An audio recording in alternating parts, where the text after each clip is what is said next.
कुछ न कुछ बुरा हो जाएगा, इस ख्याल से ही आस्था का दिल चीर रहा था। अब आगे कहीं ना कहीं उसे ऐसा लग रहा था जैसे उसके ऊपर पहाड़ टूट पड़ा हो। उस समय आस्था काफी बेबस और मजबूर सी हो गई थी, जो ना खुद को संभाल पा रही थी ना समझा पा रही थी। आस्था ने अंश को सर से लेकर पांव तक अच्छी तरह से स्कैन किया। जब उसने देखा अंश बिल्कुल ठीक है, तब जाकर उसकी घबराहट थोड़ी कम हुई। वही अंश घबरा हुआ लग रहा था, गर्म चमकदार आंसू उसके चेहरे से बह रहे। अंश ने अपने छोटे से क्यूट चेहरे के साथ आस्था की ओर देखा।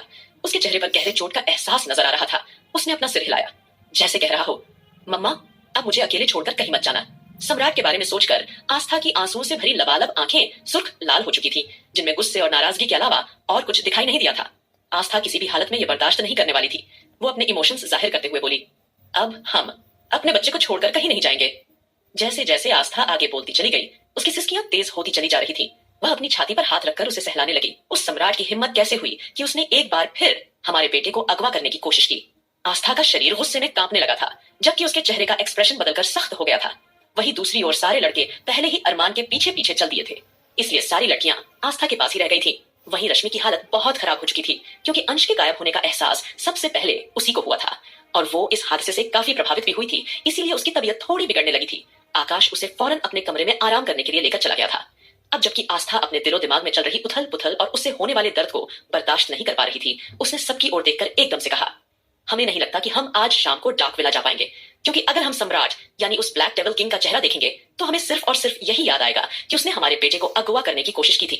नहीं, हम ये सब बर्दाश्त नहीं कर पाएंगे, बिल्कुल भी बर्दाश्त नहीं कर पाएंगे। कहते कहते आस्था के अंदर भरा गुस्सा बाहर छलक उठा था। अगर हम वहां गए तो हम उस राक्षस की जान ले लेंगे।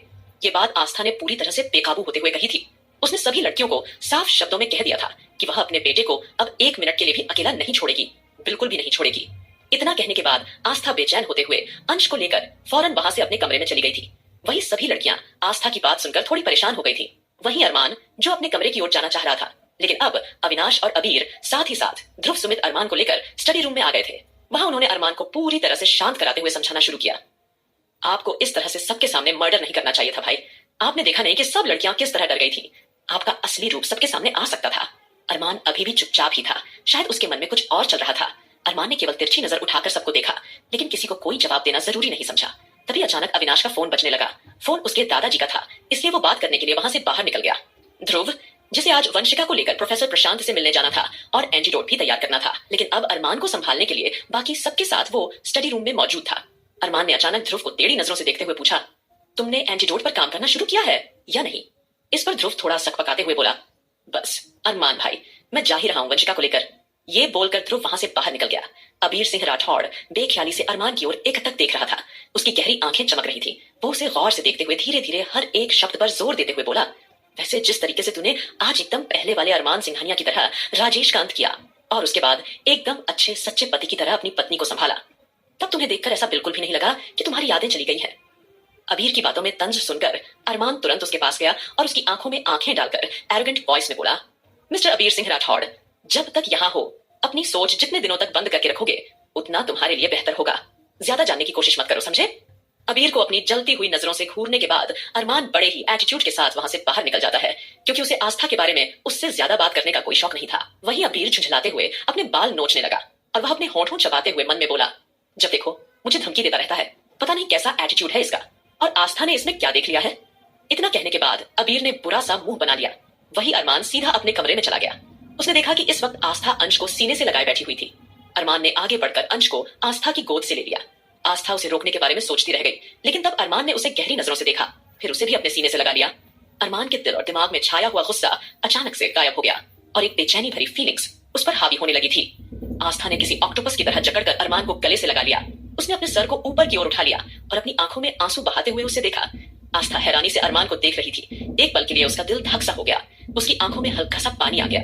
उसे वह पल याद आया जब अरमान ने उससे दूरी बना ली थी। उसे हर वक्त ताने मारता था, उसे हर बात का जिम्मेदार ठहराता था। तभी अरमान ने अचानक अपने शब्दों में आस्था से कुछ कहा और फिर अंश को उसकी गोद में देकर वहां से बाहर निकल गया। अरमान के वहां से जाने के बाद आस्था ने गहरी सांस ली और फटाफट से खुद को संभाला। वो सोचने लगी कि उसे इस तरह से हार नहीं माननी चाहिए थी। वैसे भी वो अपने मंजिल के बेहद करीब है। उसे बस अपने पति को ठीक करना है, इसलिए उसे कैसे भी करके डार्क विला जाना ही होगा और वहां से अरमान के लिए एंटीडोट लाने के साथ साथ उसे अपना एक और जरूरी काम भी निपटाना होगा। इसी सोच के साथ आस्था ने गहरी सांस ली और वह धीरे धीरे खुद को नॉर्मल कर पाने में कामयाब हो गई। फिर वह फटाफट नीचे आ गई। सभी लड़कियां पहले से ही इस बात को लेकर आपस में डिस्कशन कर रही थीं कि अब उन्हें इस मैटर में क्या करना चाहिए, क्योंकि आस्था डार्क विला जाने से साफ इनकार कर चुकी थी। लेकिन अब आस्था को उसी मजबूती के साथ एक बार फिर वापस आता हुआ देख सभी लड़कियां चौंक गई थीं। थोड़ी देर पहले तक वे सब बहुत परेशान लग रही थी, लेकिन अब उनके चेहरे पर एक नई उम्मीद की किरण साफ दिखाई दे रही थी। तभी रौनक अपनी बातों में थोड़ा सा जज्बा भरते हुए मुस्कुराई। आस्था, तुझे आना ही था। हमें पूरी उम्मीद थी कि तुम इस मामले में पीछे नहीं हट सकती और तुम जरूर आओगी। लेकिन अगर तुम डार्क विला जाने में कंफर्टेबल नहीं हो तो मना कर सकती हो। हम सब ने मिलकर सोचा है कि हम लोग वहां चले जाएंगे। इससे सम्राट को भी हम पर कोई शक नहीं होगा। हम उसे कह देंगे कि तुम्हारी तबीयत ठीक नहीं थी, इसलिए तुम हमारे साथ नहीं आ पाई और अगली बार आ जाओगी। तब सम्राट को यही लगेगा कि तुमने डिनर प्लान में आने की कोशिश की थी, लेकिन तबीयत खराब होने की वजह से नहीं आ सकी। उसकी प्लानिंग सुनते ही आस्था की आईब्रो फौरन तन गई। वह इस बात से कुछ परेशान दिखने लगी थी। उसने फौरन रौनक की बात काट दी। नहीं, बिल्कुल नहीं। आप लोगों को इतना बड़ा रिस्क लेने की कोई जरूरत नहीं है। मैं चलूंगी आप लोगों के साथ। अब चाहे हमें कुछ भी क्यों ना करना पड़े, हम इस तरीके से पीछे नहीं हट सकते हैं। और वैसे भी मैंने नानी माँ को फोन कर दिया है। नानी माँ थोड़ी में आने वाली हैं और वो अंश को अपने से एक पल के लिए भी अलग नहीं रखेंगी। और यहाँ रश्मि दीदी की तबीयत भी खराब है। अगर हम सब वहां डिनर के लिए जाएंगे तो रश्मि दीदी का ख्याल कौन रखेगा? ये सुनकर सभी लड़कियों को कहीं ना कहीं आस्था की बात सही लगी। वे बिना कुछ कहे आगे बढ़ी और आस्था को गले से लगा लिया। वहीं दूसरी ओर डार्क विला में पूरी रात सम्राट कमरे में चक्कर काटता रहा, लेकिन उसे नींद नहीं आई। उसका दिल और दिमाग जैसे आस्था के नाम से ही अटक गए थे। अगली सुबह सम्राट को यह बात अच्छी तरह याद थी कि आज उसे आस्था का स्वागत बहुत अच्छे तरीके से करना है। लेकिन राजवीर ने उसे सख्त निर्देश दिए थे कि कोई भी बाहर का व्यक्ति इस डार्क विला में नहीं आना चाहिए। लेकिन अब सम्राट को कुछ ना कुछ तो करना ही था, इसलिए वह मन ही मन राजवीर को मनाने की तरकीबें सोचने लगा, ताकि राजवीर को आस्था के आने की भनक तक न लगे और वो आसानी से आस्था को यहाँ बुला सके। उसने कुछ प्लान बनाते हुए तुरंत राजवीर की तरफ देखा और एकदम से कहा, गुरुजी, आपको मेरे एक जरूरी काम से आज के आज ही नाइजीरिया के लिए निकलना होगा। इस पर राजवीर का चेहरा हल्का सा बदला। उसने सम्राट की ओर नजरें घुमाई और काफी सख्त लहजे में उससे पूछा, ये क्या बकवास कर रहा है तू? मैं नाइजीरिया क्यों जाऊंगा? वैसे भी वहां का सारा काम हम ऑलरेडी खत्म करके आ चुके हैं। थोड़ी देर चुप्पी के बाद सम्राट ने गहरी सांस ली। गुरुजी, बस आपको केवल आना जाना ही करना होगा। आज देर रात तक आप यहाँ वापस भी आ जाएंगे।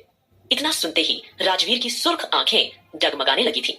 उसको देखकर लग रहा था जैसे वह सम्राट के भीतर देख पा रहा है, जैसे वह सम्राट के दिमाग को पढ़ पा रहा है। राजवीर ने एकदम से पूछा, क्यों? तू मुझे यहाँ से क्यों भेजना चाहता है? कहीं तू कुछ प्लान तो नहीं कर रहा है ना? क्योंकि कहीं ना कहीं राजवीर का इरादा सम्राट और आस्था को एक साथ रंगे हाथ पकड़ाकर अरमान के सामने लाने का था, ताकि अरमान खुद अपनी बीवी को अपने हाथों से सजा दे सके। इस वक्त राजवीर सम्राट को आस्था की पूरी सच्चाई बताने ही वाला था, लेकिन अब सम्राट उसे यूं अचानक जाने के लिए कहना राजवीर को थोड़ा खटक गया था। उसने सम्राट की तरफ देखा, जो धीरे धीरे मुस्कुरा रहा था। उसकी मुस्कान में राजवीर को कुछ न कुछ गड़बड़ होने की आशंका लग रही थी। राजवीर ने उसकी आंखों में देखकर अकड़ के साथ के कहा, बोल, जवाब दे मुझे। तू मुझे यहाँ से क्यों भेजना चाहता है? बोल, क्या छुपा रहा है मुझसे?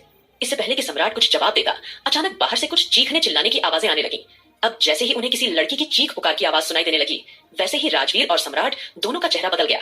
घबराकर दोनों तुरंत बाहर की ओर भागे और जैसे ही उन्होंने सामने का नजारा देखा तो उनका दिल गले में अटक गया और आंखें फटी की फटी रह गईं। सम्राट के शिकारी कुत्ते गार्डन में टहल रही राजवीर जिंदल की नई बीवी पर चढ़े हुए थे, जिसे सम्राट ने खुद अपने हाथों से पाल पोस कर बड़ा किया था। वह कुत्ते अब राजवीर की नई बीवी को नोचने और काटने की कोशिश कर रहे थे। ये दृश्य देखते ही राजवीर की हालत उस समय ऐसी थी जैसे कांटों तो खून नहीं निकले। तभी सम्राट की नजर पिंजरे की ओर गई, जहां उसके शिकारी कुत्ते रहा करते थे। पिंजरे का दरवाजा ठीक से बंद नहीं था, उसमें लॉक भी सही से नहीं लगा था, जिसकी वजह से वह शिकारी कुत्ते बाहर निकल आए थे। और राजवीर की नई बीवी को वहां देखकर वे पूरी तरह उस पर टूट पड़े थे। अब तक राजवीर पूरी तरह से बेकाबू हो गया था, उस पर जैसे पागलपन सवार हो गया था। उसने जल्दी से आगे बढ़कर एक कुत्ते की गर्दन पकड़ी और अपने हाथ में लिए स्क्रू ड्राइवर से उस पर वार करना शुरू कर दिया। एक एक करके राजवीर जिंदल ने अपनी बनाई हुई बीवी पर चढ़ रहे कुत्तों को बेदर्दी से मारना शुरू कर दिया। वो लगातार उन पर स्क्रू ड्राइवर से वार करता रहा और कुछ ही पलों में उसने 6 शिकारी कुत्तों को बड़ी बेरहमी से मार डाला। अब बस आखिर में एक कुत्ता बचा था, जो अपने साथियों की मौत देखकर उसकी बीवी को छोड़कर चुपचाप बैठा हुआ था। लेकिन राजवीर ने उसे भी नहीं बख्शा और बड़ी बेदर्दी से उसकी भी जान ले ली। वो लगातार कुत्तों को मारते वक्त एक ही बात दोहराए जा रहा था, तुम्हारी हिम्मत कैसे हुई मेरी बीवी को टच करने की? तुम सबको क्या लगा तुम मेरी बीवी को नोच दोगे, मेरी बीवी को नुकसान पहुंचाओगे? याद रखना, वो सिर्फ मेरी बीवी है, वह सिर्फ और सिर्फ मेरी है, राजवीर जिंदल की। ये कहते हुए राजवीर पूरी तरह सनकी और डरावना लग रहा था। फिर जैसे ही उसने नोटिस किया कि उसकी बीवी के कपड़े काफी हद तक फट चुके हैं, उसने लाल आंखों से सभी गार्ड्स को घूर कर देखा। ऐसा लग रहा था जैसे कि राजवीर जिंदल के गुस्से का सैलाब गार्ड्स पर निकलने वाला है, जिसे महसूस करते ही सभी गार्ड्स तुरंत अपनी नजरें झुका लेते हैं। तभी राजवीर जिंदल एकदम से आगे बढ़ा, अपनी बनाई हुई बीवी को गोद में उठाया और उसे सीधे अंदर ले आया। उसकी आंखें थोड़ी ठंडी लग रही थी। आगे क्या होगा इस कहानी में जानने के लिए सुनते रहिए तेरे इश्क में सिर्फ पॉकेट FM पर। शिकारी कुत्तों ने राजवीर की बीवी पर हमला कर दिया था। अब राजवीर आगे बढ़ा, अपनी बनाई हुई बीवी को गोद में उठाया और सीधे अंदर ले आया। उसकी आंखों में अब भी गुस्से की आग भरी हुई थी। वो लगातार कुत्तों को मारते वक्त एक ही बात दोहराई जा रहा था। तुम्हारी हिम्मत कैसे हुई मेरी बीवी को टच करने की? तुम लोग क्या मेरी बीवी को नोच दोगे? मेरी बीवी को नुकसान पहुंचाओगे? याद रखना, मेरी बीवी सिर्फ और सिर्फ मेरी है। ये कहते हुए राजवीर पूरी तरह सनकी और डरावना लग रहा था। फिलहाल उसने जल्दी से अपने हाथों से ही अपनी बीवी की ड्रेसिंग की, उसे अच्छी तरह साफ किया, साफ सुथरे कपड़े पहनाए और कुछ इंजेक्शन वगैरह दिए। किसी भी कुत्ते ने उसे काटा नहीं था, लेकिन उसके पूरे शरीर पर काफी खरोंचें मौजूद थीं। राजवीर को अच्छी तरह पता था कि इस सिचुएशन में क्या करना है। उसने उसकी पूरी ड्रेसिंग की, दवाइयां दी और उसे आराम करने को कहा। वो दवाई उसने ऐसी दी थी जिससे वो काफी देर तक सुकून से सो सके। उसके बाद वो बाहर आया। सम्राट को अपने शिकारी कुत्तों के मरने का अफसोस तो था, लेकिन वो जानता था कि अगर उसके गुरुजी ने उन्हें मारा है तो जरूर कुछ सोच समझ कर ही मारा होगा। तभी राजवीर उजली आंखों से सम्राट को देखते हुए बोला, हमारी बात अधूरी रह गई थी। तुम मुझे आज नाइजीरिया क्यों भेजना चाहते हो? ये सुनकर सम्राट थोड़ा सा चौंक गया। उसे लगा था कि शायद वो कुत्तों के बारे में कुछ कहेगा, लेकिन यहाँ तो वो फिर से सीधा उसी मुद्दे पर आ गया। तब सम्राट ने बेहद संभले हुए लहजे में कहा, वो इसलिए क्योंकि उस जगह पर हमारा पुराना डाक विला था। वहां एक और कीमती चीज रह गई है जिसे सिर्फ और सिर्फ आप ही लेकर आ सकते हैं। ये सुनकर राजवीर और भी चौंक गया और बोला, कीमती चीज? कौन सी कीमती चीज? वहां क्या रह गया है? वहां पर, और वहां का डार्क विला वैसे ही तैयार हो चुका है। वहां पर ऑलरेडी सब कुछ तुम्हारे हाथ में मौजूद है, तो तुम इस तरह की बातें कैसे कर सकते हैं? किसी भी भरोसेमंद आदमी को भेजकर अपनी वो कीमती चीज मंगवा सकते हैं। तभी सम्राट बोला था, वो कीमती चीज आपके लिए एक तोहफा है गुरुजी। इस तरीके से भला मैं किसी और को लेने के लिए कैसे भेज सकता हूँ? मैं चाहता हूँ कि उसे आप खुद जाकर लें। अब ये सुनकर तो राजवीर हैरान रह गया।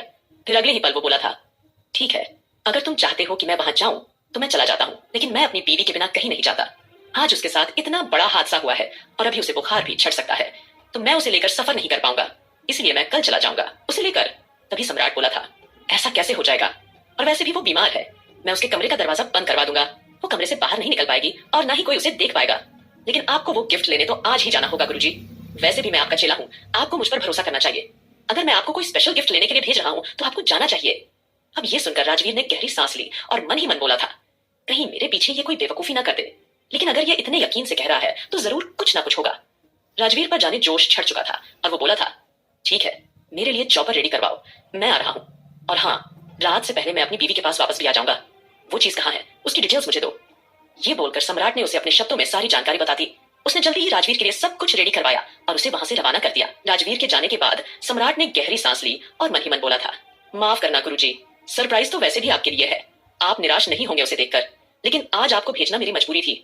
आज मुझे आपको यहाँ से दूर भेजना ही था, क्योंकि मैं आज अपने क्रश से अकेले मिलना चाहता हूँ और उसने मुझे साफ साफ कहा था कि अगर घर पर कोई हुआ तो वो वापस चली जाएगी। मैं नहीं चाहता था कि आज आप यहाँ हो, क्योंकि अगर वो यहाँ आ गई और आपने उससे मिलने की जिद कर दी होती तो मैं आपको मना नहीं कर पाता और मैं उसे भी नाराज नहीं करना चाहता। इसीलिए आज तो आपको जाना ही होगा, लेकिन वादा करता हूँ अगली मीटिंग में आपको उससे जरूर मिलवाऊंगा। ये बोलते हुए सम्राट थोड़ा अजीब सा लग रहा था। फिलहाल उसने जल्दी ही नौकरों की पूरी फौज तैयार करवा दी। इंडियन, कॉन्टिनेंटल, चाइनीज, इटालियन, हर तरह के फूड उसने वहां ऑर्डर कर दिए थे और सब कुछ बनवाना शुरू कर दिया था। वहीं दूसरी ओर नानी माँ एक बार फिर से मेंशन में मौजूद थी। आहान नानी माँ को काफी देर से गले लगाए खड़ा था। नानी माँ से मिलने के लिए सब लोग लाइन लगाकर खड़े थे, लेकिन आहनान तो नानी माँ को छोड़ने का नाम ही नहीं था। तभी नानी माँ ने आहान के कान में हंसते हुए फुसफुसा कर कहा, अरे पिटवा, ये क्या कर रहा है? हम केवल 2-3 दिन के लिए ही तो गए थे, अभी हमें गए 4 दिन भी पूरे नहीं हुए हैं और तुम तो हमें इस तरह गले लगाए खड़े हो मानो हम तुम्हारी नई नवेली दुल्हनिया हो जो मायके से गई थी और अब वापस आई है, और तुम इस तरह प्यार जता रहे हो। नानी माँ की देहाती भाषा सुनते ही वहां मौजूद सभी लड़कियां अचानक खिलखिलाकर हंस पड़ी। सबको हंसते देखकर आहान थोड़ा शर्मिंदा हो गया और जल्दी से नानी माँ से अलग होकर खड़ा हो गया। नानी माँ के गालों पर पप्पी देते हुए वो बोला था, अरे नानी माँ, आप नहीं जानती कि आप मेरे लिए क्या हो। एक बार को मैं अपनी दुल्हनिया के बिना रह सकता हूँ, लेकिन आपके बिना नहीं। आपको पता है मैंने आपको कितना मिस किया है, और खासकर जब जब रौनक आपसे मिलने के लिए गई थी। आपको पता है उस वक्त प्रिंसेस को संभालने की सारी जिम्मेदारी मुझे अकेले निभानी पड़ी। मुझे आपकी इतनी याद आई कि मैं क्या बताऊं। अगर आप होती तो मैं आसानी से अपनी प्रिंसेस को संभाल लेता और रौनक से मुझे इतनी डांट भी नहीं खानी पड़ती। अब ये सुनकर नानी माँ ने सबको समझाया और तुरंत बोली, अरे बिटवा, तो क्या हो गया, अब हम आ गए हैं ना, अब हम बच्चों को अच्छी तरह संभाल लेंगे और बच्चों को तुम घूमने फिरने, मौज मस्ती करने दो। ये बोलकर नानी माँ मुस्कुराती हुई आहान से अलग हुई और बाकी सबसे गले मिलने लगी। नानी माँ के आने से सबके चेहरों पर बड़ी सी मुस्कान आ गई थी। नानी माँ ने तुरंत जाकर आस्था को गले लगाया और अंश को गोद में उठाकर ढेर सारा प्यार लुटाते हुए बोली, मेरा बच्चा, मैंने तुम्हें बहुत याद किया। ये बोलकर नानी माँ ने अंश को और भी ज्यादा प्यार किया। वहीं अब आस्था ने जल्दी से नानी माँ के कान में कुछ कहा। ये सुनकर नानी माँ ने बेचारगी से मुंह बनाते हुए कहा, क्या गौरी, तुम सच में चाहती हो कि हम ये काम करें? तभी आस्था भी बेचारी सी शक्ल बनाकर बोली, हाँ हाँ नानी माँ, यही सबसे ठीक है, यही काम कर सकता है। अपना दिल और दिमाग की बात सुनकर आस्था की बात मानते हुए नानी माँ बोली थी, ठीक है बेटा, जैसा तुम चाहोगी हम वैसा ही करेंगे। ये कहते हुए नानी माँ ने सभी से मुलाकात की। तब तक आकाश और सुमित भी वहां पहुंच चुके थे और उनके साथ साथ अब अविनाश और अरमान भी वहां आ गए थे। सभी लोग एक साथ अच्छे खासे माहौल में बैठकर बातें कर रहे थे। तभी नानी माँ ने हल्की सी हिचकी लेते हुए दादाजी की ओर देखा और बोली, भाई साहब, हम तो आज आने वाले ही नहीं थे, लेकिन बच्चों ने एक साथ इतने सारे फोन कर दिए कि हमें आना पड़ा और इसी चक्कर में हमारा एक बहुत जरूरी काम रह गया है। अब समझ नहीं आ रहा कि वो काम कैसे पूरा होगा। ये सुनकर दादाजी हैरानी से बोले, अरे बहन जी, आप कैसी बातें कर रही हैं? कौन सा काम है आपका? आप हमें बताइए, हम वो काम करवा देंगे। तभी नानी माँ ने थोड़ी झिझकते हुए कहा, वो भाई साहब, आज एकादशी है और आज के दिन हमने अपने कान्हा से वादा किया था कि हम उनके मंदिर जाकर संध्या की पूजा करेंगे, दिया जलाएंगे और 1 घंटे का पाठ भी सुनेंगे। लेकिन देखिए, आज यहाँ आना पड़ गया और ऊपर से तबीयत भी कुछ ठीक नहीं लग रही। अब लगता नहीं कि आज ये सब हो पाएगा। हम तो हर साल ऐसा करते आए हैं, लेकिन इस बार शायद ये सब नहीं हो पाएगा। ये सुनते ही आस्था ने मासूम सी शक्ल बनाकर तुरंत कहा, नानी माँ, क्यों परेशान होती हैं आप? हम है ना, हम आज आपकी जगह चले जाएंगे और वैसे भी आपके आराध्य के मंदिर तो यहाँ से बस थोड़ी सी दूरी पर है। हम अरमान जी के साथ जाकर पूजा भी करवा देंगे और 1 घंटे का पाठ भी सुन लेंगे। तभी नानी माँ तुरंत बोली, अरे नहीं नहीं बिटिया, वहां आदमी लोग नहीं जाते, सिर्फ औरतें और लड़कियां ही जा सकती हैं। और तुम इतनी रात को अकेली वहां कैसे जाओगी? ये सुनते ही आस्था ने राधिका, रौनक, एंजेल और मारिया को इशारा किया। सभी लड़कियां तुरंत आगे आकर बोली, अरे दादी माँ, इतनी छोटी सी बात को लेकर परेशान होने की कोई जरूरत नहीं है। हम सब है ना, हम सब आस्था के साथ चलेंगे, 1 घंटे का पाठ भी सुनेंगे और फिर वापस आ जाएंगे। आप बिल्कुल परेशान मत होइए। तभी रौनक भी बोली, हाँ, अगर लड़कियां कम पड़ रही हैं तो मैं हूं ना, मैं भी साथ चलूंगी। और वैसे भी अब मुझे प्रिंसेस की चिंता नहीं है, आप आ गई हैं, आप उसका अच्छे से ख्याल रख सकती हैं। जैसे ही रौनक और बाकी लड़कियों ने यह कहा, सभी लड़के मुंह खोलकर एक दूसरे को देखने लगे। किसी को समझ नहीं आ रहा था कि इस सिचुएशन में क्या बोला जाए। क्या इस तरह लड़कियों का रात में बाहर जाना ठीक रहेगा? तभी राधिका ने आस्था के कान में सरगोशी करते हुए कहा, लेकिन आस्था, इस तरीके से मंदिर के नाम पर जाना क्या ये ठीक रहेगा? आस्था मुस्कुराते हुए बोली, राधिका दीदी, आप फिक्र मत कीजिए, और वैसे भी अपने परिवार की खुशियों के लिए भगवान भी थोड़ा बहुत झूठ बोलने की इजाजत दे देता है। ये सुनकर राधिका हल्की सी मुस्कुरा दी। तभी सुमित ने दादी माँ की ओर देखते हुए कहा, लेकिन नानी माँ, लड़के क्यों नहीं जा सकते? इस तरह रात में लड़कियों को अकेले भेजना क्या ठीक रहेगा? इस पर रौनक तुरंत सुमित को टोकते हुए बोली, सुमित भैया, ये आप कैसी बातें कर रहे हैं? अरे हम कोई नन्ही सी बच्चियां थोड़े ही हैं जो अकेले नहीं जा सकती। हम इतनी कैपेबल हैं कि अकेले आ जा सकती हैं। क्या आप भूल गए, कल भी तो हम अकेले ही नानी से मिलने गए थे। ये सुनकर सभी लड़कों ने मुंह बना लिया। वहीं अरमान गहरी नजरों से आस्था को देखता रहा और फिर बिना कुछ कहे वहां से बाहर चला गया। अरमान के चले जाने के बाद किसी में भी हिम्मत नहीं बची कि लड़कियों को रोक सके। सबको यही लगा कि अगर अरमान बिना कुछ कहे चला गया है तो शायद उसने भी सहमति दे दी है। तभी अभिमान जी बोले, ठीक है, आप लोग जाइए, कोई फिक्र की बात नहीं है, और अगर जरूरत लगे तो कुछ गार्ड्स अपने साथ ले जाइएगा। आज जिस तरह का ड्रामा घर में हुआ है, ऐसे में आप लोगों का अकेले जाना ठीक नहीं रहेगा।